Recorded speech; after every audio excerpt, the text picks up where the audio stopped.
Bonjour à toutes et à tous, ici Laurie Dubois pour les sommes de toutes les peurs, toujours dans notre semaine spéciale Stranger Things. Alors, cette semaine dans La peur Kezako, euh, on va aborder le thème de jouer à se faire peur. Parce que effectivement, on voit bien que dans Stranger Things, il faut jouer à se faire peur et finalement la peur entre dans la réalité de ces ados. Et j'ai trouvé que c'était assez intéressant de se positionner par rapport à ça que de toujours envisager la peur sous l'angle psychologisant, un peu pénible, faut le dire au bout d'un moment. Donc voilà, jouons à nous faire peur un petit peu. Qu'est-ce que ça peut vouloir dire? Donc là-dessus, ce que l'on peut dire, c'est qu'on passe finalement à l'adolescence et à l'âge adulte du jeu des émotions. Quand on est enfant, on joue à avoir peur, à exprimer les émotions, des jeux théâtraux, des choses comme ça, qui sont souvent proposées dans les écoles ou dans les activités extrascolaires et pédagogiques. Au jeu de la peur en soi, que nos jeunes vont se choisir et que nous-mêmes on se choisit après en tant qu'adultes si on continue à être des gamers, si on veut en quelque sorte. Donc dans le développement de la personnalité, il est entièrement normal en fait de jouer à des jeux ou des situations où la peur va être mise en scène en fait.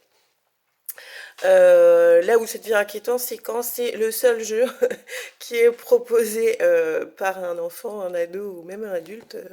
Si l'unique activité consiste à avoir des émotions fortes, voilà, il y a un souci quelque part, parce qu'il n'y a pas que cette émotion dans le panel de nos émotions. Donc voilà, voilà. Donc c'est vrai que ça, c'est quelque chose qui est très visible dans l'enfance et de manière plus brute à l'adolescence. Et bah, dans notre vie d'adulte, c'est vrai qu'on garde ce rapport ambivalent face à la peur, car effectivement, c'est une émotion qu'on n'a pas spécialement envie de ressentir parce qu'elle n'est pas agréable. On la classe plutôt dans les émotions désagréables. Mais je dirais que c'est plutôt quand on ne la maîtrise pas, quand on n'en connaît pas l'origine et la fin, en fait, ou le moyen de la surmonter.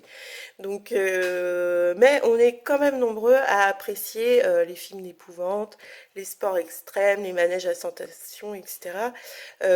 Pour l'adrénaline en fait que ça nous procure et ça nous permet donc de nous sentir bah, fortifiés face aux défis de nos réalités ou tout simplement de nous sentir vivants, effectivement. Donc certains d'entre nous ont un rapport particulier à la peur qui, sans être maladif, peut être assez singulier. Bah, on remarquerait tous hein, autour de nous ou nous-mêmes, hein, ça dépend, des intrépides, des aventuriers pour qui la notion de danger est assez relative par rapport à, on pourrait dire, une norme, quoi. Donc leur rapport à la peur, non pas qu'il est inexistant, mais qu'il est géré d'une manière qui semble beaucoup moins les atteindre. Donc, bon, bah, c'est vrai que ce sont des gens qui vont avoir tendance à repousser toujours plus les limites, varier les expériences et les sensations, très peu pantouflards. Euh, et cette émotion est assez importante en fait dans la construction de la personnalité. Donc moi, la question que je me pose, c'est est-ce que quand on est encore comme ça à l'âge adulte, est-ce qu'on est encore en construction de sa personnalité ou est-ce que ça fait partie prenante de la personnalité terminée de l'adulte, on va dire. Bon, ça, voilà, c'est des questions un peu... mais si vous savez pas sur quoi réfléchir, pourquoi pas celle-ci. Donc, ce qui est intéressant dans Stranger Things aussi, c'est qu'on voit comment on affronte en fait ces peurs-là qui sont proposées dans nos vies. Donc seules ou à plusieurs, elles permettent, quel que soit l'âge en fait, que ce soit les enfants ou les adultes, voilà, de grandir, de mûrir, de donner un sens à leur vie qui était un peu banale et routinière, j'ai envie de dire. Mais ils sentent, voilà, il y a quelque chose qui rôde, il y a quelque chose qui va se passer, il y a des réactions. Et ce que j'ai beaucoup aimé là dans ce que proposent les Duffer Brothers, c'est que on a vraiment l'impression que la peur, elle est taillée sur mesure à la mesure de chaque personnage en fait, de chaque trait de personnalité, de ce qu'il est en capacité en fin de compte de juguler comme peur, comme phobie, etc. en fonction de sa personnalité.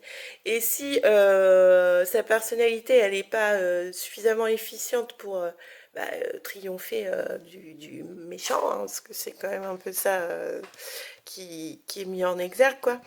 Ça va être le fait de la combiner à une autre personne et clac clac, la combinaison magique va faire que ce que vont faire tel et tel, enfin les groupes vont se scinder. Il y a des moments où d'autres vont être en mesure de faire face en complémentarité avec d'autres. Enfin, c'est tout simplement génial. Et il y a un plan de cinéma, mais qui pour moi est vraiment du grand, grand cinéma. C'est quand cette scission, elle est matérialisée avec trois vélos en haut, trois vélos en bas. Je vous en dis pas plus, je vais pas spoiler. Mais je trouve que c'est un pur travail qui a été fait là-dessus. Et c'est vraiment extraordinaire. Donc voilà, je trouve que ça pousse à réfléchir et à se dire que finalement, les sommes de toutes nos peurs, ben, c'est un peu aussi les sommes de nos aptitudes et de nos complémentarités qui font que ben, on arrive à vivre avec et qu'on arrive à finalement être heureux, puisque dans la pensée américaine et plutôt moderne du 21e siècle, on a le droit au bonheur et que on doit aussi se battre pour être heureux quelque part. Le bonheur n'arrive Un bonheur n'arrive jamais seul, comme dit le proverbe, mais c'est vrai que dans les mentalités modernes, on est vachement là-dessus. Et face à cette peur désagréable, la complémentarité des gens, l'entraide, enfin, il y a beaucoup de valeurs très positives dans tout ça. Et moi, ça me plaît beaucoup. Je sais que certains n'aiment pas du tout et préfèrent l'épouvante, le trash et la violence, hein, chacun ses délires. Mais moi, j'aime beaucoup ça. Et ce soulagement qui advient quand... bon, eh ben, c'est quand même les gentils qui gagnent, hein, c'est à l'américaine, hein, donc ça change pas. Bon, ben, qu'est-ce qu'on peut se souhaiter de ne croiser que des peurs qui seront surmontables à la mesure de nos capacités? Est-ce une utopie ou un vœu pieux? À vous de voir. Je pense que j'ai posé assez de questions. Oui, bon, après, pourquoi pas se demander, est-ce que vous, en tant qu'adulte, vous avez encore une peur de l'enfance qui ne part pas, c'est en vous, c'est inscrit, il n'y a rien à faire, c'est comme ça, et je parle bien d'une peur, hein, pas d'une phobie, quelque chose qui est insurmontable. Bon, si c'est le cas, vous pouvez le mettre en commentaire. Vous n'êtes pas obligé de faire un storytelling sur toute votre vie, c'est pas le but non plus, mais se donner des petits exemples comme ça peut être assez sympa. Moi, j'avoue que l'oreille du bois, c'est aussi lié à ça. C'est que à une certaine heure, à un certain endroit dans la forêt, enfin, c'est plus fort que moi, je pourrais pas être toute seule, ça c'est certain. Alors que je vois des youtubeurs qui font des treks de fous, qui partent tout seuls en tente dans des endroits où, bon, même à plusieurs, j'aurais du mal à être rassurée. Bon, ça par exemple, c'est un truc que j'avais pas mal dans l'enfance. Euh, voilà, l'inquiétude du soir. Ça, c'est un truc qui me reste, moi, par exemple. Donc, si vous avez des choses à citer en exemple en commentaire, n'hésitez pas. Sur ce, je vous quitte et je vous souhaite de surmonter vos peurs, effectivement, tout seul ou à plusieurs. C'était Laurée Dubois pour les sommes de toutes les peurs. À bientôt.